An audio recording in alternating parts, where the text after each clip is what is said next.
প্রিয় দর্শক, বাংলাদেশ মিডিয়ার পক্ষ থেকে স্বাগত জানাই। আপনাদের সঙ্গে আছে মোহাম্মদ আলী হোসেন সরকার। ইনসাফ ড্রিঙ্কিং ওয়াটার নিবেদিত সংবিধান ও বাংলাদেশ অনুষ্ঠানে আজকের আলোচনার বিষয় জানতে চাই আইন, বুঝতে চাই সংবিধান। আজকের অনুষ্ঠানে প্রধান অতিথি হিসেবে উপস্থিত আছেন অ্যাডভোকেট মোহাম্মদ তরিকুল ইসলাম, বাংলাদেশ সুপ্রিম কোর্ট। আপনাকে স্বাগত জানাই। ধন্যবাদ আজকে আপনাদের এই অনুষ্ঠানে আমাকে আমন্ত্রণ জানানোর জন্য। আমাদের স্টুডিওতে উপস্থিত আছেন আব্দুর রশিদ, সহকারী অধ্যাপক, নতুন কহিলা কলেজ, মির্জাপুর, টাঙ্গাইল। ধন্যবাদ আমাকে এই অনুষ্ঠানে আমন্ত্রণ জানানোর জন্য। উপস্থিত আছেন সঞ্চিতা সাহা, শিক্ষার্থী, ঢাকা বিশ্ববিদ্যালয়। অসংখ্য ধন্যবাদ আজকের অনুষ্ঠানে আমন্ত্রণ জানানোর জন্য। আমরা যদি প্রথমেই অ্যাডভোকেট তরিকুল ইসলাম সাহেবকে একটা প্রশ্ন করি, আমরা জানতে চাই বাংলাদেশের যে সংবিধান আছে, অনেক ধরনের অপরাধ করে মানুষের চলার পথে না যাই না, অনেক ভুল করে বা অনেক ধরনের মামলা হওয়ার পরে জেলে গিয়ে চিন্তা করে এটা কি হলো, ওরা কিন্তু না বুঝে বই যেরকম আপনার অপরাধ করে। যেরকম মাদক মামলায় আপনার যদি দোষী প্রমাণিত হয়, কি হতে পারে ওনার জেল, সাজা, জরিমানা, যদি একটু দর্শক শ্রোতাকে বলতেন। ধন্যবাদ আপনাকে। দেখুন, আপনাদের আলোচনার আজকের যে বিষয়বস্তু জানতে চাই, বুঝতে চাই সংবিধান। আমাদের ভিতরে একটা ধারণা আছে যে আমরা এরকম একটা ব্যাপার, আইন অ্যাডভোকেট জানবে, বিচারক জানবে, এরকম একটা ধারণা আমাদের ভিতরে, আমাদের দেশের মানুষের ভিতরে কাজ করে। কিন্তু আইন সম্বন্ধে সচেতন হওয়াটা প্রতিটি নাগরিকের অত্যন্ত জরুরি একটি বিষয়। তো জানতে চাওয়াই উচিত।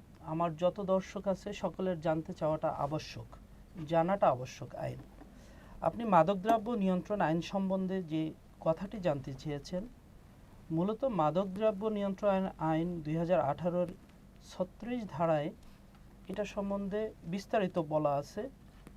বেশ কয়েকটি উপধারা আছে যেখানে আলাদা আলাদা শাস্তির কথা বলা আছে। মাদকের পরিমাণ ভেদে আলাদা আলাদা সর্বোচ্চ মৃত্যুদণ্ডের বিধান রয়েছে। এর বাইরেও যাবজ্জীবন কারাদণ্ড এবং অর্থদণ্ডের বিধান রয়েছে। এর বাইরেও মাদকদ্রব্য নিয়ন্ত্রণ আইনের 37 থেকে 41 ধারায় আলাদা আলাদাভাবে অন্য কিছু মাদকের বিষয়ে আলাদা শাস্তির বিধান আছে। এগুলো সকলের জানা আবশ্যক। যেরকম মাদকের পরিমাণ অনুপাতে ওদের সাজা হতে পারে। মাদকের পরিমাণ যদি আপনার 100 গ্রাম হয় তাহলে সাজার পরিমাণ কম, যদি আপনার 1 কেজি হয় সাজার পরিমাণ বেশি। আইনের এরকমভাবে ধারা উপধারায় রূপান্তরিত হয়েছে সংবিধানে। এটা শুধু 100 গ্রাম বা 100 পিস না, আলাদা আলাদা মাদকের বিষয়েও আলাদা আলাদা বর্ণনা আছে। হ্যাঁ, সকল মাদক একইভাবে ট্রিট করা হয়। মাদকের মেঝে তো আইনে আলাদা আলাদা ভাবে এগুলো বর্ণনা করা আছে। হ্যাঁ, মাদকের মেঝে তো অনেকগুলো আইটেম আছে। যেরকম ইয়াবা এক ধরনের মাদক, হিরোইন এক ধরনের মাদক, মদ এক ধরনের মাদক, গাঁজা এক ধরনের মাদক, আবার নতুন করে বের হয়েছে একটা নাকি আইস, এটা আরেক ধরনের মাদক। আরো নতুন নতুন আসবে, আইনও সংশোধন হবে। হ্যাঁ, তো আপনার আমাদের যে দেশের যে ধরনের আপনার 15 থেকে 20 বছর, 20 থেকে 25 বছর অনেক ছাত্রছাত্রী আছে বা অনেক ছেলে মেয়েরা আছে, ওরা কিন্তু ধরুন আপনার মাদক সেবন করলে কি হয় বা মাদকে সেবন করতে গিয়ে ও কিনে আনলো, নিয়ে যাইতেছে, পুলিশ ধরলো, মামলা দিল, সাজা হবে এবং জেল হবে, এগুলো কিন্তু ওদের জানা নাই, অনেকেরই জানা নাই। হয়তো কিছু কিছু লোকে জানতে পারে, আবার অনেকে কিন্তু জানেই না। তো এই ব্যাপারে যদি যে আমাদের 7 থেকে 10 পর্যন্ত যে আপনার পাঠ্য বই আছে, পাঠ্য বই যদি সংবিধান থেকে কিছুটা পাঠ দেওয়া যাইতে বলে, এই অপরাধে এই সাজা হবে, চুরি করলে এই সাজা হবে, ডাকাতি করলে এই সাজা হবে, অস্ত্র নিয়ে ধরা হলে এই ধরনের সাজা হবে, খুন করলে এই ধরনের সাজা হবে, যেরকম দর্শন করলে এরকম সাজা হবে, চুরি করলে এরকম সাজা হবে, মাথায় বাড়ি মারলে, মাথা ফাটলে এরকম সাজা হবে। এরকম যদি পার্ট বাই পার্ট এই অপরাধের নাম এবং অপরাধের ধরন, এরপরে আপনার অপরাধের যে ধারা, যদি এগুলো যদি উল্লেখ থাকতো, তো আমার মনে হয় যারা আইন জানে না, আইন বুঝে না বুঝে, ওর বয়স 15-16, কলেজে লেখাপড়া করে, দলীয় যে বড় ভাইয়ের আন্ডারে থাকে বা যে নেতাদের সাপোর্ট নেয়, রাজনীতি তো কম বেশ সবাই করে, পিস্তল একটা কোমরে নিয়ে গেলো, ও ধরা খেলো, পরবর্তী দেখা যায় ওর লাইফ শেষ। ওর লগের ছাত্রছাত্রীরা দেখা যায় গ্রাজুয়েশন কমপ্লিট করে ওরা চাকরি করতেছে, আর ও জেল খাটতেছে, 20 বছর পরে জেল থেকে বাইরেছে এমুক ভাই। কিন্তু এই ব্যাপারে মানে যদি কিছু বলতেন। দেখুন, মাদকের আসলে শুরুটা হয় কৌতূহল বসে, আর কৌতূহলটা সব সময় টিনেজারের ভিতরেই কাজ করে। একটা ছেলে আর একটা লোক সিগারেট খাচ্ছে, কিভাবে টান দিচ্ছে, এটা একটা কৌতূহল। এই কৌতূহলের বশেই পকেটে টাকা যেটা বাবা দিল একটা নাস্তা করার জন্য, ওই টাকা থেকেই একটা সিগারেট কিনলো। এই যে সিগারেটটা কিনলো, এই শুরু হলো মাদকের প্রথম স্টার্ট আপ। এই মাদকটা এখানে, তখন কিন্তু এই মাদকের ক্ষতি উপকার এটা সম্বন্ধে কারো ধারণা থাকে না। একটা কৌতূহল থেকে এই শব্দগুলো আসে, বন্ধু একটা সিগারেট খাবো। এই সময়টা হলো সবচেয়ে ডেঞ্জারাস পিরিয়ড, যেই সময়টায় একটা ছেলে বা একটা মেয়ে মাদকে আসক্ত হয়। ধীরে ধীরে এটা এমন একটা পর্যায়ে গিয়ে পৌঁছে, স্কুল, কলেজ, ইউনিভার্সিটিতে গিয়ে মাদকের পূর্ণতা পায়। আমাদের এক শিক্ষার্থী আছেন ঢাকা ইউনিভার্সিটিতে, আমার দেখার সৌভাগ্য হয়েছে। আমাদের সর্বোচ্চ বিদ্যাপীঠে আমরা দেখেছি এখানে বহু ছেলে মেয়ে মাদকে আসক্ত। এটার বড় একটা অসচেতনতা, পাশাপাশি এখানে বড় যে কাজটা করে সেটা কৌতূহল। আর কৌতূহল পরবর্তীতে অভ্যাসে পরিণত হয়। সচেতনতা পরিবার থেকে, সমাজ থেকে, শিক্ষাঙ্গন থেকে হওয়া আবশ্যক। আর আপনি যেখানে বলেছেন স্কুল কলেজের পাঠ্য বইতে সংযোজন করার, হ্যাঁ, কিছুটা স্কুল কলেজ থেকেই, যেহেতু স্কুলে একটা ছেলে একটা লম্বা সময় থাকে, বইয়ের ভিতরে বইয়ের বাইরে মাদক সম্বন্ধে সচেতনতা অত্যন্ত আবশ্যক। এটা আমার মনে হয় যে সচেতনতা পরিবার থেকে আসতে হবে, সমাজ থেকে আসতে হবে, শিক্ষাঙ্গন থেকে আসতে হবে। পাঠ্য বইয়ে কিছু না থাকলে শিক্ষাঙ্গন থেকে আসা কঠিন। সেক্ষেত্রে পাঠ্য বইয়ে ছোট ছোট আইনের সমস্যাগুলো, সমাধানগুলো আনা যেতে পারে। ধন্যবাদ। আচ্ছা, আপনি বলেছেন এই সিগারেট থেকে মানে মাদক সেবনের মানে প্রথম ধাপ, কিন্তু আমরা তো মানে কিছু কিছু জায়গায় দেখেছি ও জীবনের সিগারেট হাতে নেয় নাই, কিন্তু মদ ঠিকই খাচ্ছে। তো অনেকে আবার দেখা যায় মানে মানে ওর জীবনের সিগারেট ধরে নাই, কিন্তু ও মাদক আসক্ত। আর মাদক আসক্ত হওয়ার মানে মূল কারণ এবং প্রধান ধাপটা কি, কিসের থেকে আসে, হ্যাঁ, কেন মাদক যাচ্ছে, এই বিষয়ে যদি আপনি কিছু বলতেন। দেখুন, মাদকে যাবার একেবারে বড় যে ধাপটি সেটি হলো কৌতূহল আমার দেখা মতে। এর বাইরে সমাজে ছিন্নমূল কিছু মানুষ আছে যারা সমাজ থেকে বিচ্যুত হওয়ার কারণে, ভিন্ন পরিবেশের মানুষের সাথে মেলামেশার কারণে সেখানে মাদকাসক্ত হচ্ছে। প্রকৃতপক্ষে একটা বড় অংশ কৌতূহলবশত। আর আপনি যে কথাটা বলেছেন সিগারেট খাচ্ছে না, মদ খাচ্ছে বা অন্যান্য, এটাও এইভাবেই কৌতূহল থেকেই আসছে। আচ্ছা দেখি না এটাই কি আছে, আচ্ছা দেখি না এটাই কি আছে, এখান থেকেই কিন্তু শুরু। পরবর্তীতে হলো এটা আপনার অভ্যাসে পরিণত হয়, তখন ছাড়াটা কঠিন হয়। আমি যদি আপনাকে বলি, আমরা মাদক নিয়ে অনেকগুলো অনুসন্ধান প্রকাশ করেছি। অনুসন্ধানে এবং মাদক মানুষ কেন যাচ্ছে, কেন মাদক সেবন করছে, এটার মূল ধারাবাহিকতা আমরা প্রথম যে ধাপ পেয়েছি, বেশিরভাগ প্রেম ঘটিত বিষয় থেকে মাদকে গিয়া অনেক মানে যুবক যুবতী আসক্ত হয়েছে। আমরা প্রথম ধাপে এটা পেয়েছি, প্রেম করেছে, শেখা খাইছে, ওখানে কী করবো, ফাঁসি দিব না আত্মহত্যা করবো না বিষ খাবো। পরে অনেক লগে যে অসৎ বন্ধু বান্ধবরা আছে বলে, বন্ধু ওলো এটা খা, তোর মাথা রিল্যাক্স থাকবে, ওই মদ খা, ঠিক আছে। কিন্তু এগুলো খাওয়াতে কিন্তু আসলে মাথা রিল্যাক্স মানে ওকে মানে নষ্ট করে দিল। এই জন্যই ও মানে সৎ বন্ধু না অসৎ বন্ধু, আমরা এটা পেয়েছি। এরপরে কৌতূহল বসে এটা আছে, ধরেন আপনি 1% ধরতে পারেন, শখে বলে আজকে একটা পার্টি হবে, চলো পার্টির মধ্যে কী খাওয়া যাবে, একটা বলে ঠিক আছে মদ নিয়ে আসো, মদ আনবে কই থেকে, তো ওই যারা মাদক ব্যবসায়ী। তো মাদক ব্যবসায়ী জন্য আমাদের দেশে চিপা চাপাই আছে, কিন্তু কারা ওদেরকে মানে শেল্টার দিচ্ছে, মাদক কেন আমাদের দেশ থেকে নির্মূল হচ্ছে না, হ্যাঁ, এই ব্যাপারে দায় কার উপরে বর্তা? দেখুন, আইন করে কিন্তু মাদক নিয়ন্ত্রণ করা পুরোপুরি যাবে না। সচেতনতা আর এ বিষয়ে সাধারণ মানুষের ভিতরে ধারণার পরিবর্তন করা, পাশাপাশি আপনি একটা কথা ভালো বলেছেন, অসৎ সঙ্গের শুরুটাও কিন্তু সেই কৌতূহল বসে, যেই ছেলেটা অসৎ হয়েছে সে কিভাবে হয়েছে তখন দেখবেন কৌতূহল বসে হয়েছে, অথবা সমাজ থেকে ছিন্নমূল জায়গায় গিয়ে হয়েছে। একটা স্কুলে পড়ুয়া ছাত্র ছিন্নমূল ছেলেদেরকে মিশার সুযোগ কম, সেখানে অন্য একটি তার বন্ধু কিন্তু কৌতূহল বসেই এই অবস্থানটাই চলে গেছে। বাবা মার উচিত ওই সন্তানদের প্রতি খেয়াল রাখা, যে আমার সন্তানটা কোথায় যাচ্ছে, কি করছে, এ বিষয়ে অনেক বেশি ধারণা রাখা আবশ্যক।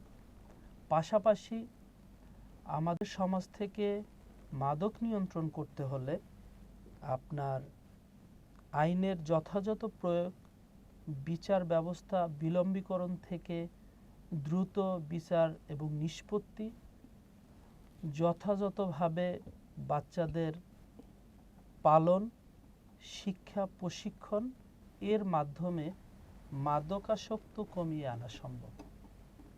আমাদের দেশে যেই সকল মাদকাসক্ত নিরাময় কেন্দ্র আছে সেইগুলোতেও পর্যাপ্ত সুযোগ সুবিধা নেই। ওখান থেকে অনেকেই ফিরে এসে পুনরায় মাদকাসক্ত হচ্ছে। সেক্ষেত্রে এই মাদকাসক্ত নিরাময় কেন্দ্রগুলো আরও সুন্দর, সুশৃঙ্খল হওয়া আবশ্যক। আচ্ছা, আমরা যদি একটা ব্যাপারে আমরা একটু চিন্তা করি, যেরকম ধরেন মাদক আসক্ত যাদের সন্তানরা হচ্ছে, ওরা কি আসক্তর জন্য 1% দায়ী না? দায়ী নেবে আমি না? তো শুরুতেই বললাম যে পরিবারের অনেকটাই দায়, পরিবারের অসচেতনতা দায়ী, হ্যাঁ, এগুলো অবশ্যই এরপরে পরিবার একটা ইম্পর্টেন্ট জিনিস। আপনার এই জন্য ঐশী ঘটনা তো আপনার জানেন, একজন জি। পুলিশের কর্মকর্তা, তো ওনার স্ত্রীকে মেয়ে খুন করলো। কিন্তু মেয়ে কি একদিনে মাদক আসক্ত হয়েছিল? অনেক দিন লাগছে কিন্তু মাদকাসক্ত হইতে। আর রাস পর্যায়ে গিয়া যে সময় মাথায় কাজ করে নাই, সে মতো নিজের বাবা মাকে মানে খুন করলো। এটার কারণ কি? মাদক আস্তে আস্তে ব্রেনকে ড্যামেজ করে দেয়। যে সময় ব্রেন ড্যামেজ হয়ে যায়, এই সময় চিন্তা করতে পারে না মানে ভালো কোনটা খারাপ কোনটা, এক ধরনের মানে ওকে মানে পাগল বলা যায়, এরকম হয়ে যায়। বড় বড় মানে অনেক দুর্ঘটনা ঘটে মাদকের জন্য। এক লোক রিক্সা চালা, ওনার ছেলে ঘরের মধ্যে এসে ভাঙচুর করে, যেগুলো আছে ডেক ভারী পাতিল মাদকের টাকার জন্য। এরকম বিষয় আমাদের কাছে আছে। আর আইন জানার যে বিষয়, আইন জন মনে করুন জানে না। আমাদের একটা ঘটনা, এই একটা মেয়ে এসএসসিতে গোল্ডেন এ+ পাইছে, এসএসসিতে গোল্ডেন এ+ পেয়েছে। ও একটা টেবিল চেয়ে দৈনিক 2 ঘন্টা ওভার টাইম করতো ইংলিশের হয়ে, মানে বিভিন্ন বিদেশি পার্টির লগে ইংলিশে কথা বলার জন্য ওকে লাগছে, ডিল করে মানে বিচার ডিল। ও 1.5 বছর জব করার পরে ও বলে চাকরিটা আর করবে না, চাকরি ছেড়ে দিল। ছেড়ে দেওয়ার পরে ট্রাভেলসের মালিক ওকে অফার দিল, বলে তুমি চাকরিটা করতে হবে। ও বললো না, আমি করবো না। তো 2 দিন পরে ট্রাভেলসের মালিক বলছে তুমি যে চাকরি না করো পরে আমাকে কিছু দুষতে পারবে না। বললো কি দুষবো আপনাকে? বলে তুমি যেন ওয়াশরুমে গিয়েছো, তোমার কিন্তু ওয়াশরুমে সিসি ক্যামেরা লাগাই রেখেছিল, গোপন ক্যামেরা, কোন স্টাফরা অনেক ভিডিও করছে, প্রত্যেকটা কম্পিউটার ল্যাপটপে আছে, আজকে দিয়ে নেটও ছেড়ে দে, আমি কিন্তু এর দায় নিব না। তো বললো তো স্যার কী করলে আপনি দায় নেবেন? বলে তুমি যে আবার পুনরায় চাকরি করো। তো বললো আমি পুনরায় চাকরি করলে আবার জন্য আমাকে আপনি করবেন না, ভিডিও যেন আপনার অফিসের ওয়াশরুমে হবে না, তার নিশ্চয়তা কে দেবে? বলে এটা নিশ্চয়তা আমি দিব তোমাকে, পুনরায় হবে না যদি চাকরি করো। ও বলে আচ্ছা ঠিক আছে, আমি দেখতেছি আপনারে। ওর বর্তমান বয়স 24 চলে। ও কী করলো, ওর যে সহপাঠীর আছে, ক্লাসমেট আছে, ওদের লোক আলাপ করলো বিষয়টা। বলে বন্ধু এরকমভাবে আমার তো করছে, ওখানে কী করা যায়? ওরা বললো চল আপনাকে সব কম্পিউটার নিয়ে আসি। তো ওই তো পাইবো না, নেড়ো ছাড়তে পারবো না। ওরা কী করলো, 3 জন লোক গেল ইয়াতে ওর অফিসে। যাওয়ার পরে ও সিসি ক্যামেরার সঙ্গে লিডিকিরে লাগছে, মনে করছে যদি ওরা যদি হুমকি দিছে আসবে, আর 2জন মানুষ অফিসে বসাই থেকে লাগছে। এবার এসে বললো ওই উনি কই, বলে উনি নাই, বলে কম্পিউটার মিটার সব নিয়ে যাবো। ওরা কি করছে, কম্পিউটার 2টা, মনিটর সহ একটা ল্যাপটপ সহ নিয়ে আসছে। আইনা চিন্তা করলো এগুলো যে বাসায় নিয়ে যেত, মা বলবো কোন জায়গা থেকে আনছো, কার কম্পিউটার, তো জবাব দিতেইব। বললো না, তো আমরা একটা কাজ করি, আমরা একটা দোকানে রেখে দিই। ওদের একটা বন্ধুর দোকানে রেখে গেছে, বলে এটা লাখ, যে সময় উনি আসা বলবে বলে সরি আমরা এইরকম ভিডিও করি না, আর করলে উনি কম্পিউটার দেখায় কাটতে হবে আমাদের সামনে, এর আগে দেওয়া হবে না। ওরা চলে গেছে। এই লোক কী করছে, থানায়, সিলেট কোতোয়ালি থানায় ওদের নামে মামলা দেওয়া হয়েছে, চুরির মামলা, মানে চুরি করে লুটপাট করে এগুলো নিয়ে আসছে। পর পুলিশ এই মেয়েটাকে ফোন দিল, মামলা 15 তারিখে অভিযোগ দিয়েছে, পুলিশ 15 তারিখে মামলা রেকর্ড করছে। তো পুলিশে 16 তারিখ ওদের 17 তারিখ ওদেরকে ফোন করলো, বলে আপনারা কোথায়, বলে আপনার তো ও মানে আইটিএসে মানে টিচারও, বলে ও ক্লাসে আছে, বলে আমি ক্লাস আছি, বলে আপনি তো একটু মানে থানায় আসতে হবে, আলাপ করবো আপনাদের সঙ্গে। বলছে আচ্ছা ঠিক আছে আমরা আসতেছি। ওরা 3জন থানায় গেল। যাওয়ার পরে পুলিশ বললো বলে আপনার তো ওইটা আপনার বিরুদ্ধে মামলা হয়েছে, আমরা আপনাদেরকে খুঁজতেছি, আপনাদেরকে মানে গ্রেপ্তার করা হলো। বললো আমরা কেন গ্রেপ্তার করবো, আমরা কী করছি, বলে আপনারা কম্পিউটার নিয়েছেন, বলে নিচ্ছি তো। বলে কোন জায়গায় আছে, বলো আমার এক বন্ধুর দোকানে আমরা নিয়ে রাখছি। ঠিক আছে এগুলা চলেন গিয়ে নিয়ে আসবো। ওরা গিয়ে আবার এগুলা নিয়ে আসছে। তো প্রথম যে মামলা দিল চুরির 380, পরে মালামাল উদ্ধার, ওকে 400 করে যোগ করলো, করার পরে তো ওদেরকে পরের দিন চালান দিল। বিশাল বড় ধারা হয়ে গেল। ওরা কিন্তু শিক্ষিত, কিন্তু ওরা কিন্তু আইন বুঝে নাই, আইন জানে নাই। বিশাল বড় মামলা হয়ে গেল, 380 411, অনেক বড় মামলা না। সবার আত্মীয় স্বজন খোঁজ খবর পাইলো, গেল ট্রাভেলসের মালিকের জিগাইল, বলে আপনারা তো বাচ্চা মানুষ, ওরা আপনি এই জায়গায় চাকরি করছে, আপনি মামলা দিলেন, আপনি এটা কী করলেন। ও কোনো কথাই বলে না। ওরও লেগছে ডয়ের থেকে 3.5 লাখ টাকা নিয়ে গেছে, এই বিভিন্ন জিনিসের সফটওয়্যার কম্পিউটার ডকুমেন্টসের এটা নিয়ে গেছে। পরবর্তীতে আদালত জামিন দিল না। ওরা যদি জানতো বলে এই কম্পিউটার নিয়ে গেলে আমার নামে লুটপাটের মামলা হবে বা চুরির মামলা হবে, আবার ওরা নিজের হাতে মালামাল দিল উদ্ধার করে 411, আবার ওদের উপরে লাগিয়ে গেল। ওরা জাল নাকি অত বড় অপরাধ করে। তা পাঠ্য বই যদি মনে করেন এই বিষয়গুলো দেওয়া থাকে, আমার মনে হয় মানে ওরা আস্তে আস্তে বড় হবে, আস্তে আস্তে আইন সম্পর্কে একটা অভিজ্ঞতা হবে। আমাদের দেশে আইন কে জানে, সবচেয়ে থেকে বেশি আইন জানে ট্রাফিক আইন। এই হেলমেট না থাকলে মামলা দেবে পুলিশে, সামনে পুলিশে যে হেলমেট না থাকলে মামলা দেবে, ঠিক আছে, ড্রাইভিং লাইসেন্স না থাকলে মামলা দেবে। কিন্তু ড্রাইভিং লাইসেন্স না থাকলে মামলা দেবে, কী দ্বারা হবে এটাও কিন্তু জানে না। হেলমেট না থাকলে মনে করি কী দ্বারায় মামলা দেবে, কী দ্বারায় জরিমানা নিচ্ছে তাও জানে না, খালি শুধু জানে মামলা দিবে। তো এই সব বিষয়গুলো যদি মানে ওদের জানা থাকতো বা পাঠ্য বইয়ে লেখা থাকতো, অপরাধের পরিমাণ কমে আসতো। একটি ছেলে অর্থ নিয়ে ধরা খাইছে, ও ক্লাস 9-এ পড়ে। পরবর্তীতে আদালত থেকে 4 মাস পরে জামিন পেয়েছে, 1 বছর পরে বিচার হয়েছে। ওকে 10 বছরের সাজা দিছে, রায় বহাল, মানে পরবর্তীতে আপিল করতে পারবে না, একেবারে 10 বছর খাইতে মানে বেরিয়ে যাও। তো 10 বছর যদি ও জেলে থাকে, ওর লাইফ আর আছে, অত শিক্ষা দীক্ষা নেওয়ার সুযোগ নাই। তো আমি আপনাকে আর একটা কথা বলি, ছিনতাইয়ের মামলা, ছিনতাইয়ের মামলা হলে কি হতে পারে? আপনি তো একসাথে অনেকগুলো বিষয় বললেন। আপনার প্রথম যে বিষয়টা, আপনি যে গল্পটা আমাকে জানালেন, সেই গল্পটা হলো অসচেতনতার গল্প। একটা বাচ্চা ভালো স্টুডেন্ট, আইএলটিএসে খুব ভালো রেজাল্ট করেছে, পড়াশোনায় ভালো, কিন্তু তার আইন জানা নেই।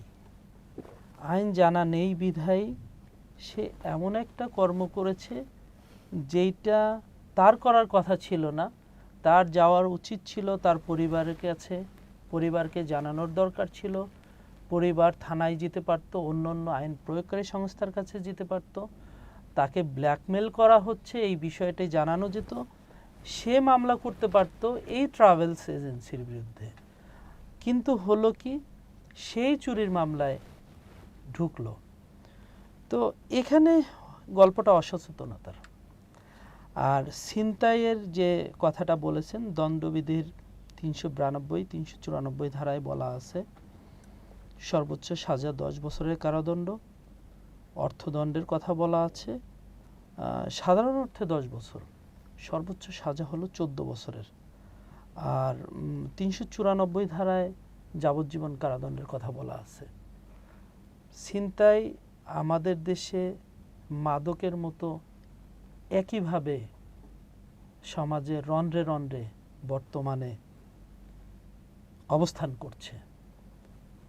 এখানে পরিত্রাণের উপায় সকলের সম্মিলিত অংশগ্রহণ, সাবধানতা, সচেতনতা। আচ্ছা, আমরা এই সিলেটের যে ঘটনাটা বললাম, এই ওদের নামে মানে মামলা দিয়ে দিল 380-411 ধারায়। তো থানায় অভিযোগ দেওয়ার পরে এই পুলিশের কি উচিত না যার বিরুদ্ধে অভিযোগ উঠছে ওকে জিজ্ঞানো বা ওর বাড়ি থেকে আগে তদন্ত করা, বিষয়টাকে জানা, নাকি অভিযোগ পাওয়ার পরে সাথে সাথে মামলা এফআইআর করে হলো ওদের দায়িত্ব? শোনেন, এখানে একটা বিষয় আছে। বিষয় হলো কিছু কিছু পেনাল কোডের কিছু কিছু ধারার ভিতরে আপনার সরাসরি অভিযোগ নেয়ার সুযোগ আছে পুলিশের বা অন্যান্য আইন প্রয়োগকারী সংস্থা ইমিডিয়েট অ্যাকশন যেটাকে বলা হয় সেটা নিতে পারে। আর যেখানে আমাদের দেশের সমাজ ব্যবস্থা, প্রশাসনিক সমাজ ব্যবস্থা, এখানে এমনিতেই কতগুলো সুযোগ খোঁজা হয় যে আমার কাছে কে যাচ্ছে তাকে আমি কি সুযোগটা দিতে পারি, আমি কি সুযোগ নিতে পারি, এই ধরনের অনেকগুলো ঘটনা ঘটে। আর চুরির যে বিষয়টা আছে, চুরির বিষয়ে আপনি যে সেকশনটা বলেছেন 380-411, এর বাইরেও চুরির আরো কয়েকটি ধারাই আছে এবং তার শাস্তিও আলাদা আলাদা। যেমন আপনার এবং চুরির বিষয়গুলোও আলাদা। ধরেন আপনার কর্মচারী কর্তৃক যদি চুরি হয় সেটা আপনার 381 ধারায় বলা আছে, সেখানে শাস্তির বিধান হলো 7 বছরের। কর্মচারী যখন আমার সংসারে থাকবে, আমার ঘরে থাকবে, আমি তাকে অনেক বিশ্বাস করে রাখতেছি, যে কারণে এখানে কিন্তু সাজার পরিমাণটা বেশি। কর্মচারী কর্তৃক অথবা আবাসস্থলে কর্মচারী কর্তৃক যে চুরির কথা বলা আছে, এগুলো সাজার 382 ধারা আছে, এখানেও সাজা হলো 7 বছরের। অন্য অন্য জেনারেল চুরি যেই ঘটনাটা এখানে বলেছে, এখানে 380 না হয়ে 381ও হতে পারত, কারণ তখনও সে ওই ট্রাভেলসে চাকরি করে। বাকিদের ক্ষেত্রে হয়তো এই সেকশনটা নাও হতে পারত। যাই হোক, এখানে আমি বলবো এই শিক্ষার্থীর অসচেতনতার কারণেই এই অবস্থার সৃষ্টি হয়েছে। আচ্ছা, তো ওরা যে তো মানে শিক্ষার্থী, এই থানার কি মানে একটু বিবেচনা করার দরকার ছিল না বলে? ওরা যেহেতু শিক্ষার্থী, পাশাপাশি জব করে, অ্যাপার্টমেন্ট দিল, হ্যাঁ, প্রত্যেকটা অ্যাপার্টমেন্টে কিন্তু আপনার লেখা থাকে মানে ওর বয়স কত, আর কোনো প্রতিষ্ঠানে জবে আছে কিনা, ও বর্তমানে রানিং স্টুডেন্ট কিনা। তো এগুলো তো লেখা থাকে। যেহেতু থানায় মামলা দিয়েছে, অবশ্যই অ্যাপার্টমেন্টে ইস্যু করছে, এই জায়গায় ওর চাকরির নিয়োগপত্রটা ইস্যু করছে। তো থানার তো ওসি সাহেবের সরাসরি ওদের সঙ্গে মনে করবেন এই বিষয়টা নিয়ে আমরা কথা বলবো। মামলা এফআইআর করতে তো বাধা নাই। ধরুন আপনি আসামি একটা অপরাধ করছে বলে আপনার মধ্যে অভিযোগ করছে, এই বিষয়ে আপনি কি বলবেন? তো পুলিশ জানতে পারতো মানে মূল অপরাধের কারণটা কি। ওরা তো মনে করেন মানে তালিকাভুক্ত চুন না, ওরা বাচ্চা মানুষ, ওরা কিন্তু মূলত বুঝে নাই বলে আমাকে হুমকি দিচ্ছ, ঠিক আছে নেটে ছেড়ে দিবা, তোমার ব্যবসায়ী বন্ধ করে দেবো, কম্পিউটার সব নিয়ে আসো। নিয়ে আসছে, ওরা মামুর বাড়ির আবদার মনে করছে, নিয়ে আসছে। কিন্তু ওরা যদি জানতো বলে এইটাই অত বড় অপরাধ, এর পরিণাম অতটুকু মানে খারাপ হতে পারে, তো তারা এটা মানে করতো না। কিন্তু যদি থানার উচিত যদি ওরা মানে স্টুডেন্ট হিসেবে যদি বিষয়টা একটু বিবেচনা করতে বলে, আগে আমরা দেখবো, ওদেরকে ডাকাবো, না ডাকলে পরে আমরা ব্যবস্থা নিব। মামলা রেকর্ডের পর ওদেরকে পুলিশ ফোন দেওয়ার পরে থানায় চলে আসছে 3 জন একসঙ্গে। বলে স্যার, বলে কম্পিউটার নিচ্ছি, বলে হ্যাঁ নিচ্ছি। ল্যাপটপ নিচ্ছ? জি স্যার। কোথায়? বন্ধুর দোকানে লাগছি। কেন নিচ্ছ? স্যার বলছি ইন্টারনেটে ছেড়ে দিব, এই জন্য নিচ্ছি। এবার আসো, এসে দেখাও, দেখাই এবার কম্পিউটার নেও, আর আমাকে সরি বলে করে এটা বলছো। তো পুলিশ বললো বলে আপনাকে সরি বলবো, আপনার নাম তো যে মামলা দিচ্ছে আপনি তখন জেলও যাবেন, কে আপনাকে সরি বলবো, আপনাদেরকে গ্রেপ্তার করা হয়েছে। পরে ওদেরকে মানে কোর্টে চালান করে দেওয়া হয়। আর ওদের ফ্যামিলি তো মনে করে কান্নাকাটি, এই অনেক কিছু শুরু। আমাদের এক রিপোর্টার এই তথ্যটা আমাদেরকে দিয়েছে, আমরা বিষয়টা সত্যতা যাচাই করছি। সিলেটে ঘটনা মানে এরকমভাবে ঘটেছে। তবু যে আদম ব্যবসা করে ওর বিরুদ্ধে মানে অনেক অভিযোগ আছে। ওরা যদি নিজের হাতে আইনের না তুলে নিয়ে যদি আইনের সহায়তা নিত, ওরা কিন্তু সঠিক বিচারই পেত। তখন তো ওরা নিজে ফাঁসে গেছে, বর্তমানে কিন্তু ওরা জেলে আছে। আচ্ছা, আমি আপনাকে যদি আর একটা প্রশ্ন করি, একটা কথা বলি। আপনি যে কথাটা বললেন না যে পুলিশ অফিসার আসামিকে ডাকতে পারতো কিনা, আমি আসামিই বলবো, যেহেতু এফআইআর হয়েছে। সেক্ষেত্রে হলো একটা সুস্পষ্ট বিষয় আছে, আইন এবং ইমোশন এটা সরল রেখায় চলে না, দুটো বিপরীত বিষয়। তো আমি পুলিশ অফিসারের কর্মকাণ্ডকে বলবো তিনি আইনের ভিতরে ছিলেন, ইমোশনটা তার কাজ করার সুযোগ নেই। যখন তার ইউনিফর্মটা খুলে ফেলবেন তখন ইমোশন তার ভিতরে কাজ করবে। তো সুতরাং এখানে এই ছাত্রীটি ইমোশনাল, আইনটা হলো স্পষ্ট সরল রেখায় চলা, আইন ভায়োলেট করেছে, এটা সত্য। এবং এই যে কর্মকাণ্ডটি করেছে এটা চুরির কর্মকাণ্ডই, এটাও সত্য। হ্যাঁ, এর আলোকে আপনার পুলিশ অফিসার যে কর্মকাণ্ডটি করেছে সেটি আপাত দৃষ্টিতে সঠিক, কিন্তু পুলিশ অফিসার এর পরে যে কর্মকাণ্ডটি করবেন সেটা হলো একটি তদন্ত করবেন কেন চুরি হলো, চুরির প্রকৃত কারণ কি। সেখানে সুযোগ আছে এই ট্রাভেলস এজেন্টস যদি আসলেই এই মেয়েটাকে আপনার ব্ল্যাকমেল করে থাকে তার বিরুদ্ধে পুলিশ আলাদা করে মামলা নেওয়ার সুযোগ আছে। এবং এই যে মামলাটিতে এই বাচ্চারা, আপনি বাচ্চা বলেছেন তাই বলেছি, 18 বছরের পরে একটা বাচ্চা, আর বাচ্চা আমাদের বলার সুযোগ থাকে না আইনের ভাষায়। তো এরা যদি শুধুমাত্র ওই ধরনের কর্মকাণ্ডের কারণেই হলো এই আসবাবপত্রগুলো নিয়ে থাকে, এই বিষয়গুলো হলো বিচারক তার বিচারিক বিবেচনায় নেবেন। ধন্যবাদ। আমরা যদি সহকারী অধ্যাপক আব্দুল রশিদ সাহেবের কাছে যাই, তো আপনাকে আমরা একটা প্রশ্ন করব। আপনি তো একজন শিক্ষক, আপনাদের পাঠ্য বইয়ে যে আমরা আইনের যে বিষয় বললাম 7 থেকে 10 পর্যন্ত, কোন কোন আইনগুলো, ধরেন চুরি, মাদক, ছিনতাই, অর্চন, খুন, ধর্ষণ, এই বিষয়গুলো যদি মানে পাঠ্য বইয়ে পাঠ দেওয়া হয় তো আপনার মনে কি হয়?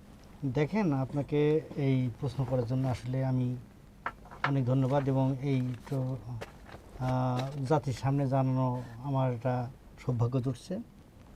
আমি বলি যে দেখেন, একটা ছেলে অথবা মেয়ে জন্মগ্রহণের যতদিন মানে তার বুদ্ধি জ্ঞান জন্মগ্রহণের পর থেকেই যেমন বাবা মা বিভিন্ন সচেতনমূলক কথা বলে থাকে। এখন তারা তো সামাজিক কথা বলে, বিভিন্ন কথা বলে, কিন্তু বাবা মাই জানে না যে কোন আইনে কি আছে।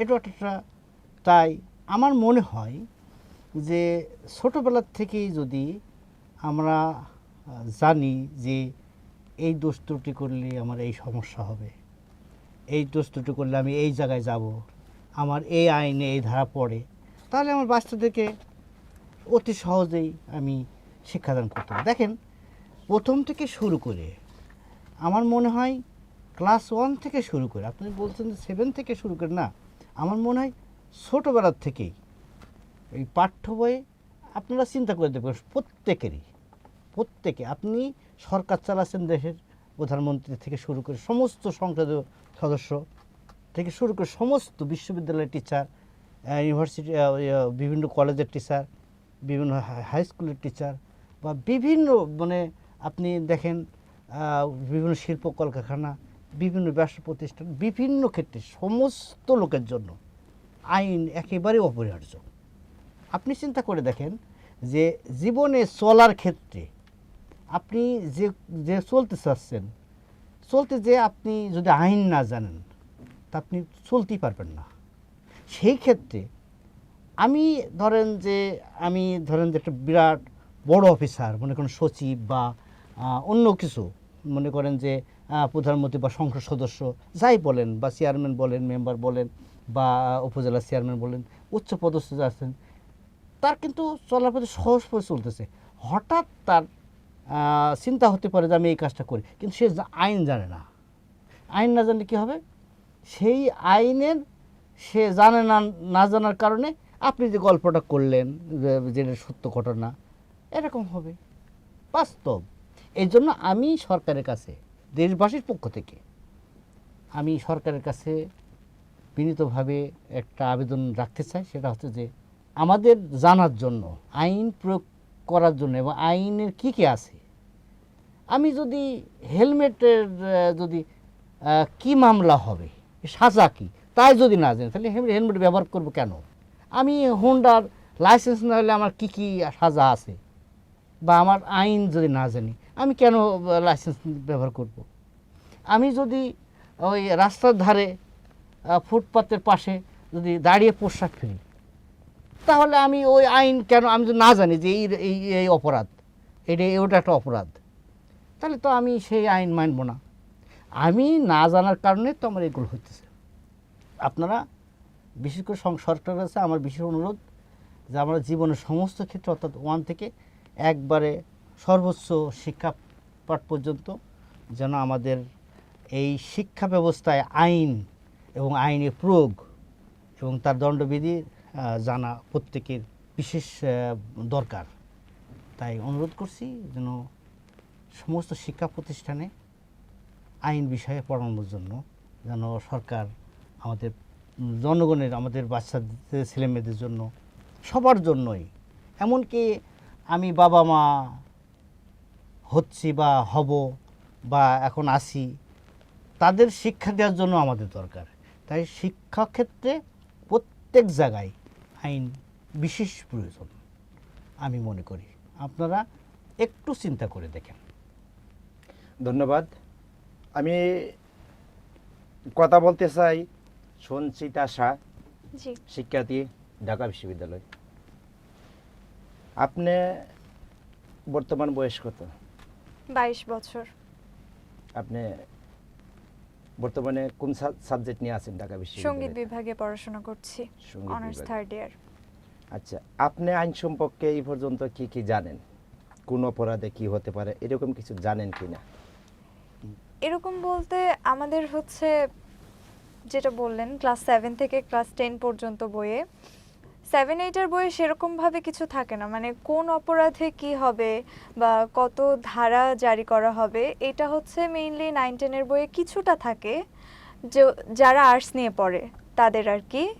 পৌরনীতি বইটাতে কিছুটা থাকে, আর অন্যান্য বইয়ে হচ্ছে বেসিক জিনিসটা যে এই কাজটা করলে শাস্তি হবে এরকম জিনিস থাকে, কিন্তু কোন ধারা জারি হবে বা কোন মামলাটা দেবে এরকম কিছু থাকে না। শাস্তি হবে বলতে কি শাস্তি হবে? জেল? হ্যাঁ, জেল হবে, জরিমানা কতদিনের? জরিমানা হবে, সর্বোচ্চ মানে মৃত্যুদণ্ড এরকম হতে পারে। এরকম কিছু? হ্যাঁ, এরকম থাকে। কতদিনের জেল এগুলা কি উল্লেখ আছে?